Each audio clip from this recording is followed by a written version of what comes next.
Hola a todos de nuevo mis oyentes, a todos los que se están conectando, a todos bienvenidos sean ustedes. Esta comunidad crece, crece más y más.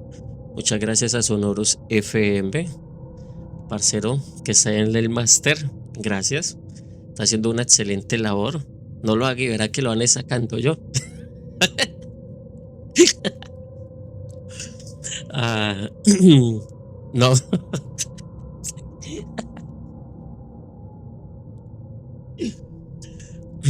no vea, por es que yo no pongo los audios de todos los que están conectados al aire porque esto se arma una recocha.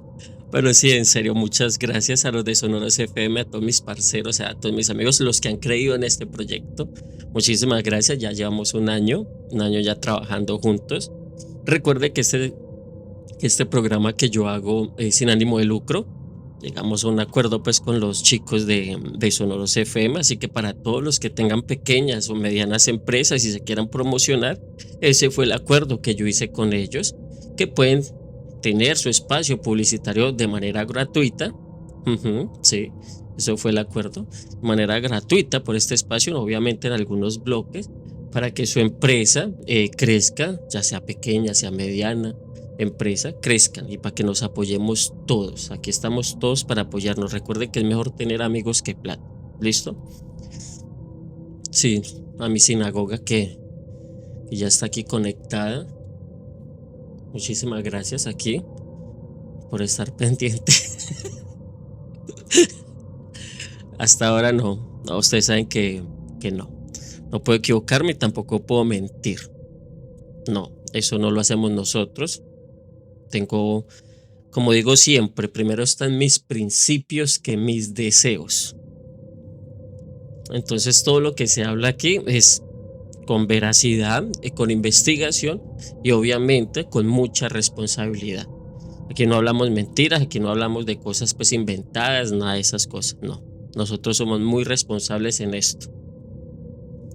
Y voy a responder algo que estamos conversando ahora, pues no voy a mencionar el nombre de la señora.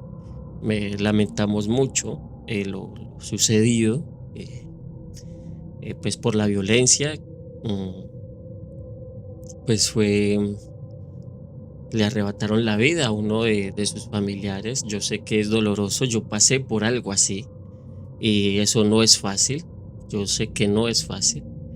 Yo sé que tenía muchas preguntas sobre justicia divina y porque yo sé que todo el mundo quiere justicia, quiere ver castigos, pero el dogma, las iglesias hoy en día se quedan cortas porque todas son lastimosamente corruptas, corruptas sí, en todo, porque todo lo que han escrito en esa Biblia es muy corto y prácticamente es como perdonando así de manera fácil y simple, o sea, muy simplista a los asesinos, a la gente que arrebata vida, que le arrebata la luz al prójimo. Sí, entonces, mi señor, voy a hablar de eso. Se me lo permite, lo voy a profundizar y espero pues lo tenga presente y ojalá guarden este podcast para de pronto alguien que lo necesite. Les va a ayudar mucho esto, porque aquí voy a hablar de lo que realmente se habla sobre el castigo a estas personas que asesinan al prójimo, los que arrebatan la vida. Voy a hablar sobre ellos, qué les pasa a ellos, si hay castigo, a dónde van, qué les sucede a ellos. Y créanme que sí es brutal. Aunque ustedes no crean, es brutal lo que les espera a esas personas que arrebatan vidas. Es muy brutal. Entonces pongan atención para que se ilustren y para que nunca piensen de que no hay castigo, de que no hay consecuencias para estas personas, pero sí. Y es muy brutal. Entonces vámonos con esto. Entonces hay preguntas que la religión organizada ha enterrado bajo capas de consuelo y ritual, preguntas cuyas respuestas no son, o sea, pues sí, son tan antiguas y tan crudas, tan definitivas, que prefieren darnos un infierno de cartón pintado antes de enfrentarnos a la verdad que encontraron los antiguos. Sí. No les voy a hablar del pecado, no, hoy vamos a hablar de la mancha que no se lava, hoy vamos a hablar de esa fractura que no se sutura. Vamos a hablar de eso. ¿Qué ocurre realmente en los planos que no vemos con aquel que ve a otro ser humano y decide extinguir su luz, quitarle la vida por necesidad, por ambición, por envidia, eh, por, pues, por mujeres, bueno, por cualquier cosa o por encargo? Voy a hablar sobre qué pasa realmente con estas personas. Ujú, sí. Entonces, vamos primero a olvidar todo lo que les han contado. Vamos a excavar entonces, ¿sí?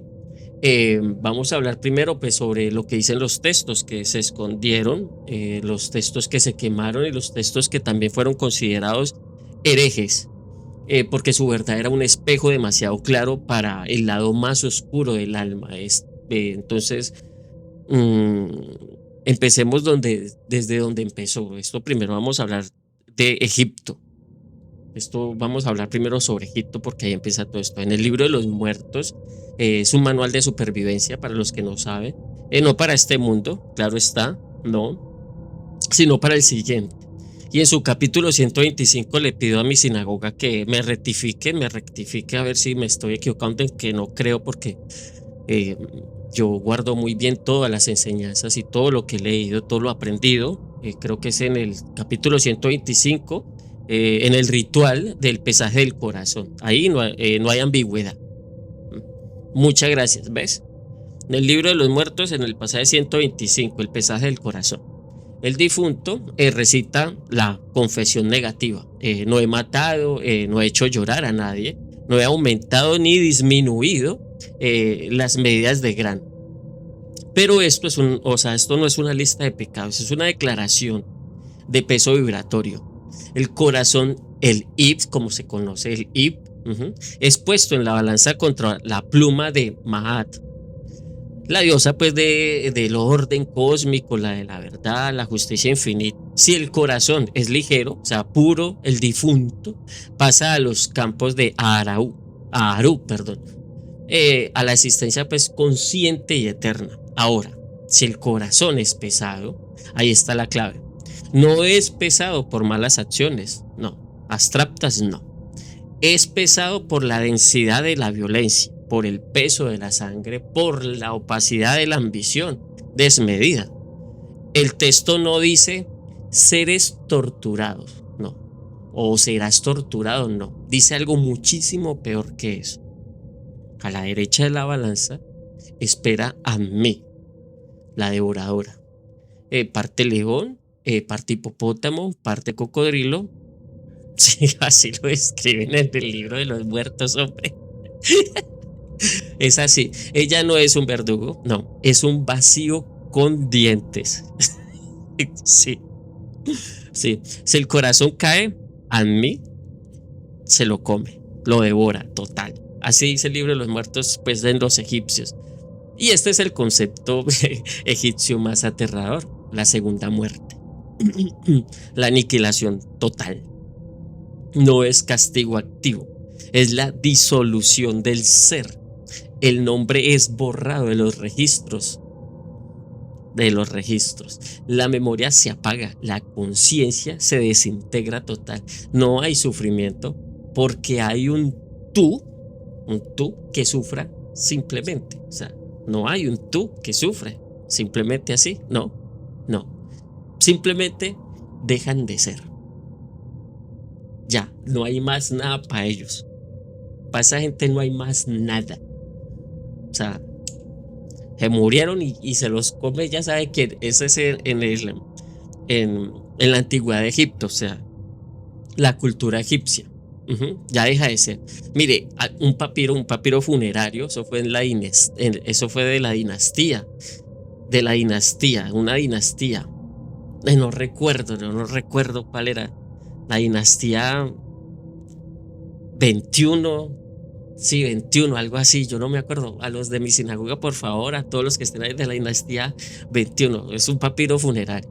Allí detalla eso con crudeza, o sea, prácticamente dice así: para el que sembró el terror, para el que envenenó el río de la vida de su hermano, no hay barca que lo transporte, no hay aire, porque, o sea, no hay aire. Sí, Sí, escucha, así dice, para el que sembró el terror, para el que envenenó el río de la vida de su hermano, no hay barca que lo transporte, no hay aire para su garganta en la Duat. Ujú. Subat, o sea, el alma, Subat, o sea, el alma, será como un susurro que ni siquiera el viento recoge. Así de brutales. Imagínense, o sea, imaginen la cosmovisión. En un universo donde lo máximo a lo que se puede aspirar es la continuidad del nombre, de la memoria, de la conciencia, el asesino obtiene el olvido absoluto, no el infierno, o sea, la nada. Y para ellos eso era el peor destino imaginable. Para los asesinos en la cultura egipcia existe la nada, se los devora y ya no vuelven a ser. Nunca existieron. Y para los egipcios eso era lo más brutal que había. Ahora saltemos a el gnosticismo, ¿sí? Saltemos al gnosticismo. En los siglos I y II después de Cristo, a los desiertos de Egipto, donde se escondieron los códices del Nag Hammadi, así se conoce, los gnósticos veían en este mundo material, sabían en este mundo material no como la creación de un Dios bondadoso, no, sino de un demiurgo. Yo siempre les he hablado de eso, del demiurgo, un arquitecto ignorante o malévolo, y para ellos los actos de violencia gratuita tenían una implicación metafísica y aterradora. En el Evangelio de la Verdad, pues el Códice 1, advierte: quien se entrega a la destrucción de la chispa divina en otro, se ata voluntariamente a las efigies, así se conoce, a las efigies de la oscuridad. Su propio soplo, o sea, su propio soplo se vuelve pesado, incapaz de ascender. Sí, pero el texto es más revelador. Aquí está en el apócrifo, sí, en el apócrifo de Juan, el Códice 2. Escúcheme, sí, en el apócrifo de Juan, en el Códice es el Códice 2. Ahí se describe a los arcontes, a los gobernantes de las esferas inferiores. No son diablos contridentes, no, son entidades parasitarias, mecánicas que se alimentan de las energías bajas de este mundo, o sea, el miedo, el dolor, la ira, la lujuria desenfrenada y sobre todo la violencia sin propósito superior. Cuando un ser humano mata por placer, por envidia, por encargo, por dinero, por algo material, no está solo pecando, no, está realizando un sacrificio involuntario a estas entidades, está generando el alimento que mantiene intacta la prisión material de este mundo. El asesino, entonces, en su ignorancia espiritual, se convierte en un sirviente inconsciente del sistema de opresión cósmica, y el castigo es circular, automático. Escuchen bien, su alma se densifica por ese acto, se queda atrapada en las esferas más bajas que existen, reencarnará, sí, pero en ciclos de repetición, o sea, volverá a situaciones de violencia como víctima. Le va a pasar lo mismo y va a sufrir muchísimo, le va a pasar de todo lo más desgarrador si vuelve a renacer. Al asesino vuelve a repetir esas situaciones de violencia como víctima o como victimario.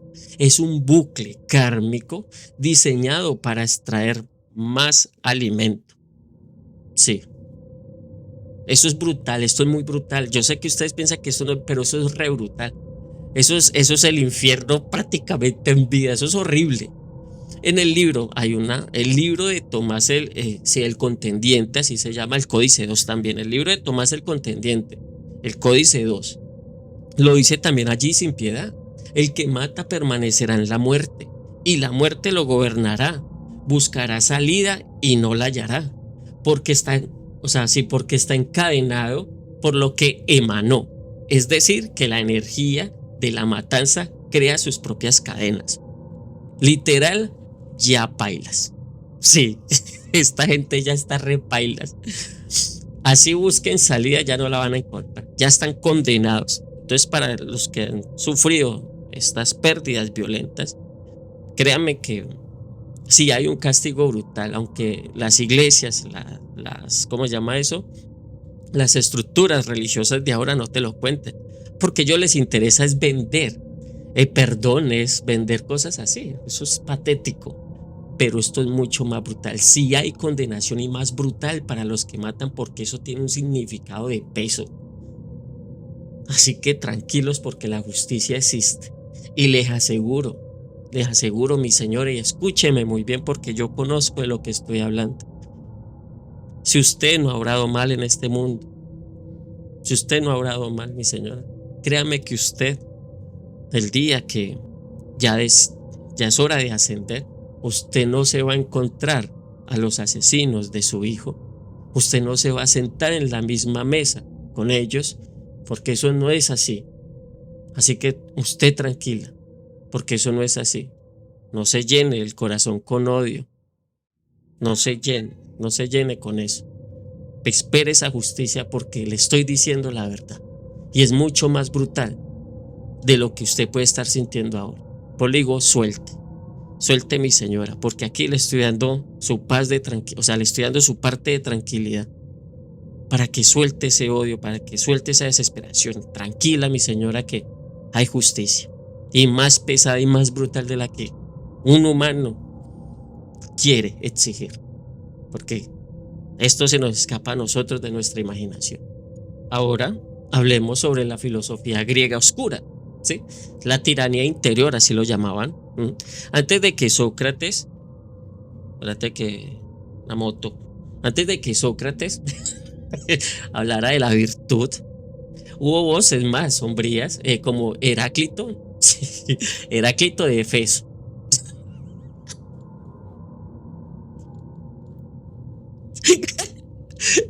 Sí, eso también me lo preguntan mucho. Yo como no me he vuelto loco con tanto que sé. También me lo pregunté un día, me lo pregunté un día, pero no, no, no. Cuando usted está hecho para este camino, créame que no, eso es muy fácil. Sí, se llama Heráclito de Efeso. Sí, el oscuro. Él escribió, la guerra es el padre de todas las cosas, pero no lo decía como celebración, lo decía como un diagnóstico de una ley universal. Sí, de una ley universal de conflicto. Ujú. Y aplicado al alma del asesino es devastador. Heráclito de Efeso. Ujú. Ahora, para Heráclito, el hombre que proyecta violencia hacia afuera es porque tiene una guerra interior que no puede contener.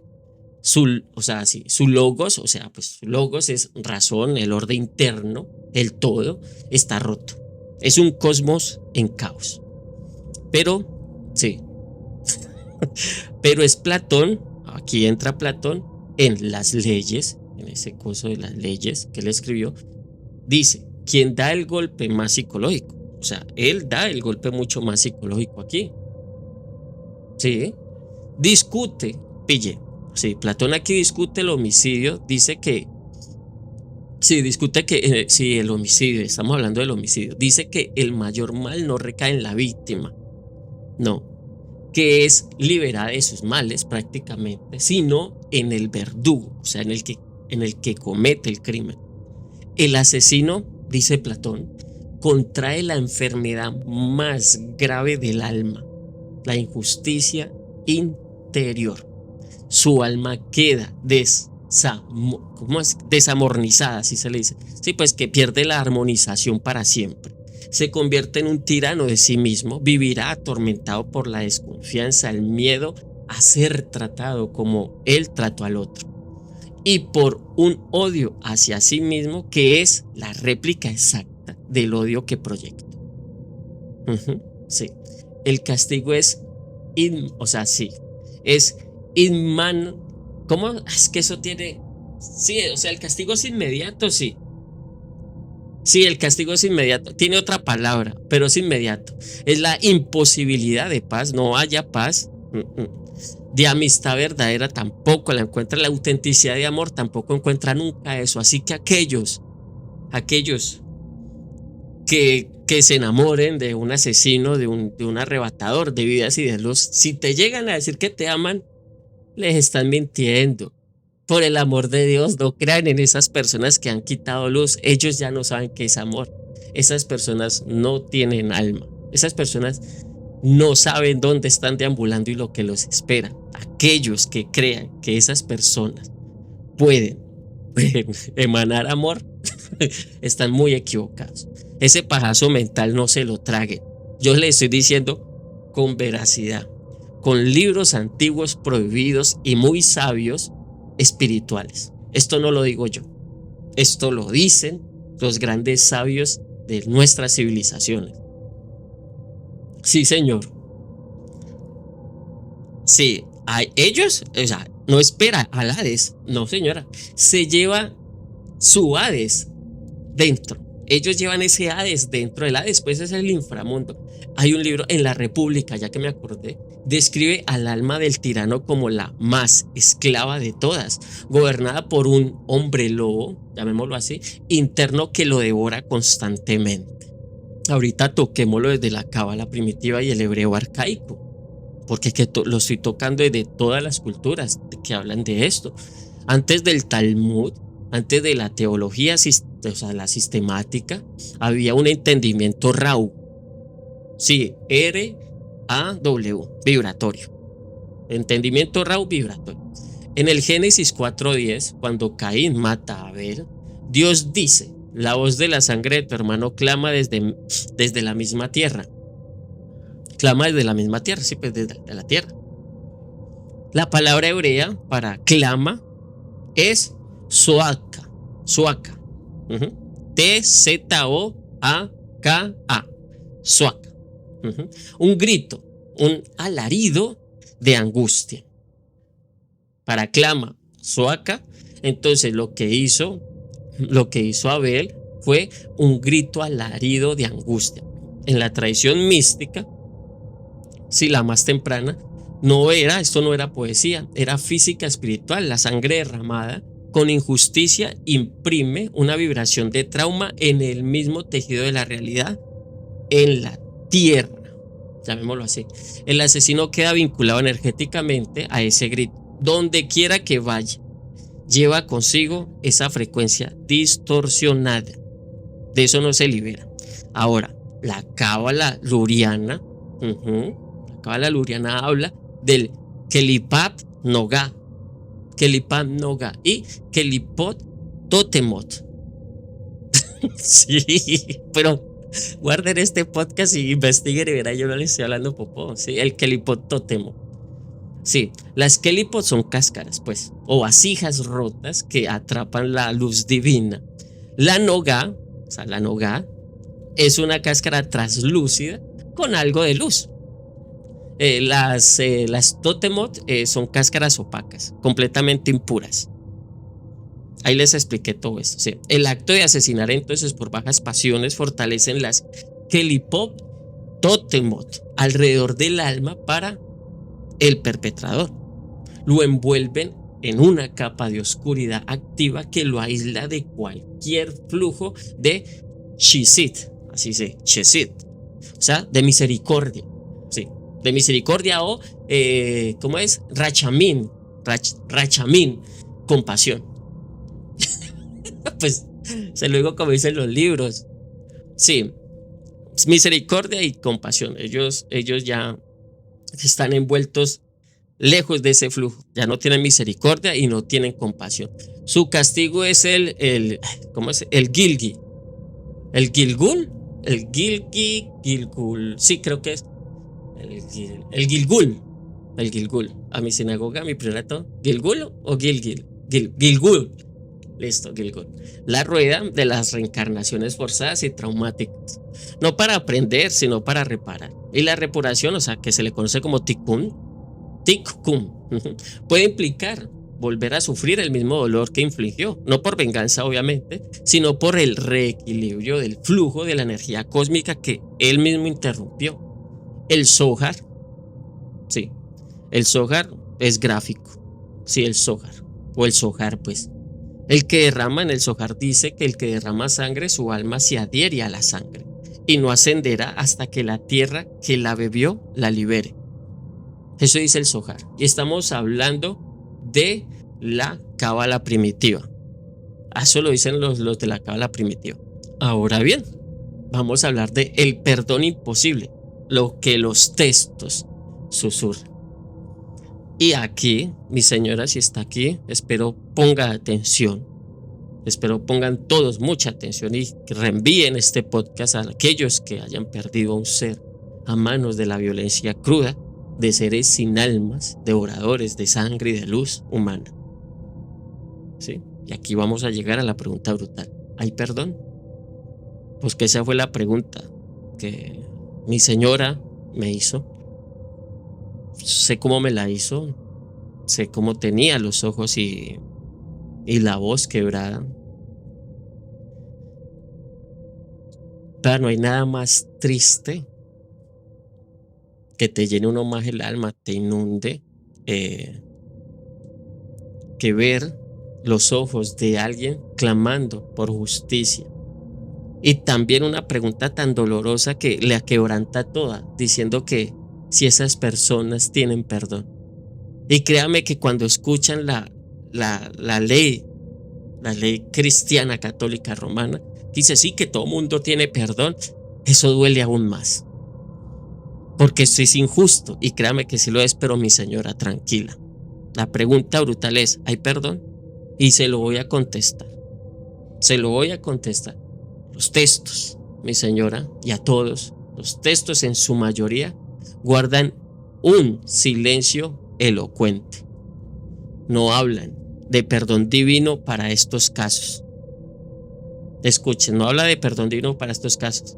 Hablan de procesos, de quebrantamiento, de una posible reintegración que toma eones. ¿Saben qué son eones? Millones y millones de años para que ese perdón llegue. Entonces se imaginará, mi señora, que humanamente no hay perdón, porque si lo hay se demora eones y eones, miles de millones de años para que esto sea posible, una reintegración.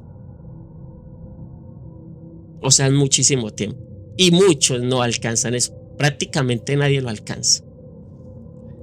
Hay un texto apócrifo cristiano, el Evangelio de los egipcios, citado pues por Clemente de Alejandría, pone en boca de Jesús unas palabras sobrecogedoras. Escuchen bien esto, escuchen bien esto. Preguntaron, ¿cuándo vendrá el reino? Y el Salvador dijo, cuando lo exterior sea como lo interior, y lo masculino como lo femenino, ni masculino ni femenino. Pero primero es necesario que todo lo desgarrado sea cocido, o sea, sea cocido, y lo cocido con el dolor de la aguja que lo desgarró. Ahora ya están entendiendo. Para los que dicen que no, que eso es perdón, que usted si se arrepiente es perdonado, no. Aquí el mismo Jesús decía que para hallar ese perdón, que cuando van a encontrar ese reino de Dios, el del Padre, ahí Jesús lo dice así, para todos aquellos que tienen la maldad pura en su corazón. Ahí él dijo sobre eso, cuando lo exterior, esa gente es perdonada, cuando lo exterior sea como lo interior, y lo masculino con lo femenino, ni masculino ni femenino. Pero primero, es necesario que todo lo que desgarró sea cocido, y que lo cocido con el dolor de la aguja que lo desgarró. O sea, que como un asesino va a coser algo que ya mató. ¿Cómo le va a pedir perdón a quien ya asesinó? ¿Cómo? ¿Cómo va a encontrar paz? Ni siquiera saben de esto que les estoy hablando. No saben de despertar espiritual. Ellos van por la vida pensando de que no les va a suceder nada. No, esto es brutal. Esto es brutal. Créame que sí. Y a todos los que me estén escuchando, espero, si están cometiendo en su corazón algo de oscuridad, es el momento de cambiar. Es el momento ahorita de dejar esas armas. Y lo que les quede de vida, mis amigos, todos los que están en oscuridad ahora, y lo que les quede ahora de vida, espero la elijan para empezar este camino y empezar a buscar y tengan la fortaleza para someterse a lo que se les viene. Porque hay que aceptar los errores, pero también tienen que ser valientes para lo que se les viene. Tienen que ser muy valientes y aceptar lo que se les viene, porque la cuestión de aquí es aceptar que sí, ese castigo va a llegar. Y les va a pasar, les va a suceder, porque la justicia llega porque llega. El universo es perfecto y mantiene su equilibrio. Nadie desequilibra el universo. Nunca. A mi Padre Dios nadie lo burla. Ahora, la aguja es la conciencia. El dolor de ver sin atenuantes de lo que se hizo. Ahora, no hay perdón sin conciencia plena, sin metanoia, así se le conoce. Sí, metanoia, o sea, cambio de mente. Por eso le estoy diciendo, es hora de cambiar. Un cambio de mente total. Y aquí está la trampa para el asesino por placer o ambición. Su patología suele incluir una justificación, una negación, una incapacidad para ese quiebre. Por tanto, el proceso ni siquiera puede comenzar. Sí, el perdón en estas cosmovisiones entonces no es un decreto, es un estado de realineamiento con la realidad última. Y mientras el alma esté desalineada por la densidad de la violencia, el perdón sería una contradicción cósmica. Lo que ofrecen estos textos es la posibilidad de un camino de retorno tan largo y tan doloroso que es prácticamente una condena en sí misma. Requiere enfrentar en cada uno de los planos de existencia el horror del acto que cometieron, sin escudos, una y otra vez, hasta que la lección quema la ignorancia que lo causó. Ustedes tienen que ser muy valientes. A todas estas personas que han hecho este mal, muy valientes. Esto no se lo deseo a nadie. Entonces, mi señora, ¿existe el perdón? Sí, lo hay, pero demora eones,